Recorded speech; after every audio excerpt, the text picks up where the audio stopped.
Hello everyone, welcome back to my channel Jeel English. I welcome all the teaching and learning community to my channel Jeel English. In this video, we are going to continue the discussion on spoken grammar topic. I hope this series on spoken grammar is very much useful to all of you in daily usage of the language. Let us start. English లాంగ్వేజ్లో కొన్ని statements are కొన్ని sentences మాట్లాడేటప్పుడు ఇది కరెక్టా కాదా, grammar పరంగా కరెక్టా లేదా తప్ప అనే ఒక ఫీలింగ్తో మనము స్పోకెన్ లాంగ్వేజ్ని ఎఫెక్టివ్గా మాట్లాడలేకపోతున్నాం. ఆ ఫీలింగ్ని మనము మినిమైజ్ చేసుకోవాలంటే గ్రామర్ సెన్స్ తీసుకుంటూ స్పోకెన్ ఫార్మాట్ని మనము ఇంప్రూవైజ్ చేసుకోవాలి. ఇక్కడ చూడండి, గాడ్ బ్లెస్ యూ అనాలనా, గాడ్ బ్లెస్సెస్ యూ అనాలనా? మనందరికీ ఆన్సర్ తెలిసిపోతుంది. ఇప్పటికే మీరందరూ చెప్పిన ఆన్సర్ కూడా కరెక్టే, గాడ్ బ్లెస్ యూ అనాలి. కానీ గ్రామర్ పరంగా గాడ్ బ్లెస్ యూ కరెక్టా, గాడ్ బ్లెస్సెస్ యూ కరెక్టా? చూడండి, బ్లెస్ అనేది సింగులర్ వర్బా, ప్లూరల్ వర్బా? బ్లెస్ అనేది ప్లూరల్ వర్బ్, బ్లెస్సెస్ అనేది సింగులర్ వర్బ్.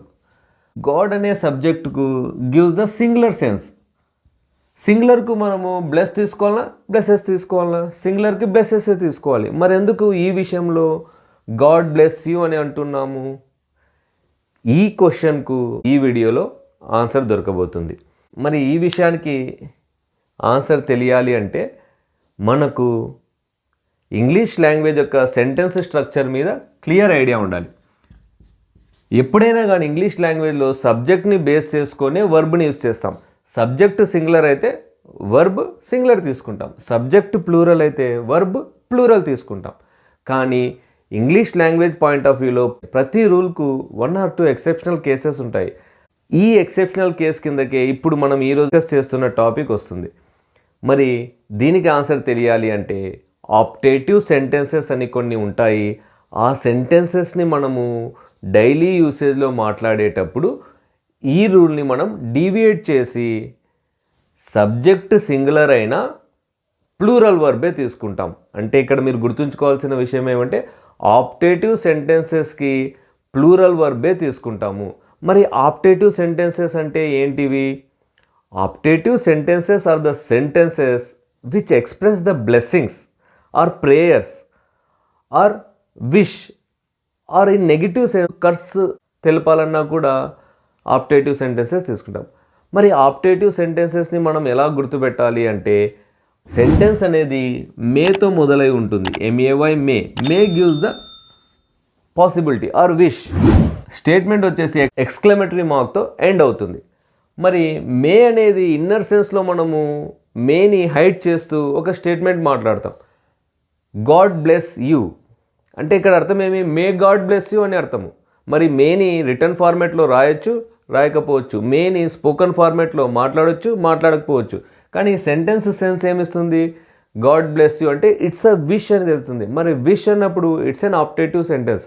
మరి ఆప్టేటివ్ సెంటెన్సెస్లో మనం కొన్ని వర్బ్స్ యూజ్ చేస్తాం. ఆ వర్బ్స్ని మీరు గుర్తుపెట్టుకోవాలి. Bless, save, help, live. ఈ 4 వర్బ్స్ని మీరు మాట్లాడేటప్పుడు, దట్టు ఇన్ ఆప్టేటివ్ సెన్స్లో మాట్లాడేటప్పుడు సబ్జెక్ట్ సింగులర్ అయినా మీరు ప్లూరల్ వర్బే తీసుకోవాలి, సబ్జెక్ట్ ప్లూరల్ అయినా వర్బ్ ప్లూరలే తీసుకోవాలి. అంటే ఇక్కడ ఈ 4 వర్బ్స్ని మీరు కేర్ఫుల్గా గుర్తుపెట్టుకోవాలి. ఈ 4 వర్బ్స్కి మీకు ఒక సింపుల్ టెక్నిక్తో గుర్తుపెట్టుకునే టెక్నిక్ చెప్తాను. గుర్తు పెట్టుకుంటారు కదా, BSNL. ఈ పేరు గుర్తుంటుంది మీకు. BSNL అంటేనే మనకు 4 వర్బ్స్ గుర్తు రావాలి. B for bless, S for save, N అంటే N బదులుగా మనము H అనుకోవాలి, H for help, L for live. ఈ 4 వర్బ్స్ని మనం ఆప్టేటివ్ సెన్స్లో మాట్లాడతాం. మరి ఇప్పుడు మనకు ఆన్సర్ దొరికింది కదా. ఇప్పుడు చెప్పండి, గాడ్ బ్లెస్ యూ అనాలనా, గాడ్ బ్లెస్సెస్ యూ అనాలనా? గ్రామర్ పరంగా సింగులర్ వర్బ్ కాదు ఇది. This is an optative statement. అంటే ఇది ఒక విష్ కాబట్టి wish always plural. God bless you. ఇక్కడ చూడండి, God saves the queen of Victoria. మరి గాడ్ నిజంగా వచ్చి సేవ్ చేస్తాడా? ఇట్స్ అ విష్, ఇది ఒక కోరిక. మరి కోరిక అన్నప్పుడు మనం ఏం తీసుకోవాలి? సింగులరా ప్లూరలా? ఇది సింగులర్ వర్బ్ ఇది. So God save the queen of Victoria అని చెప్పాలి. You live long. మరి యూ అనేది ఆల్వేస్ ప్లూరల్ కాబట్టి ఇక్కడ ప్లూరలే తీసేసుకుంటాం. ఇక్కడ ఏం కన్ఫ్యూజన్ ఉండదు. You live long okay. God help అనాలా, గాడ్ హెల్ప్స్ అనాలా? గాడ్ హెల్ప్, మరి గాడ్ నిజంగా వచ్చి హెల్ప్ చేస్తాడా? సో ఇట్స్ అ విష్ అన్నప్పుడు మనము ఆప్టేటివ్ స్టేట్మెంట్కి మనం ఏం చేస్తాము? ప్లూరల్ వర్బే తీసుకుంటాము. ఇది singular verb. So God help you అనాలి.